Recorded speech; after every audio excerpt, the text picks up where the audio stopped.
First ಒಂದು layer ಹಾಕ್ತೀವಿ sir, ಹುಲ್ಲು ಹಾಕ್ಬಿಟ್ಟು ಸೈಡಿಗೆ ಸ್ಪಾನ್ ಹಾಕ್ತೀವಿ ಸುತ್ತ, ಆಮೇಲೆ ಮತ್ತೆ ಲೇಯರ್ ಹಾಕ್ತೀವಿ, ಹುಲ್ಲು ಹಾಕಿ ಮತ್ತೆ ಸ್ಪಾನ್ ಹಾಕ್ತೀವಿ. ಆ ಥರ 4 to 5 ಲೇಯರ್ಸ್ ಮಾಡ್ಕೊತೀವಿ. ದೊಡ್ಡ ಮಧ್ಯದಲ್ಲಿ ಹಾಕಂಗಿಲ್ಲ.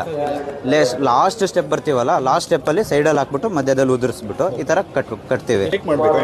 ಹಾಂ ಸರ್, ಇದು ಡಾರ್ಕ್ ರೂಮ್ ಅಂತ ಇಡ್ತೀವಲ್ಲ, ಇಟ್ಬಿಟ್ಟು ಹೋಲ್ಸ್ ಮಾಡಬೇಕು ಸರ್. ಒಂದು 10 to 15 ಹೋಲ್ಸ್ ಮಾಡಬೇಕು.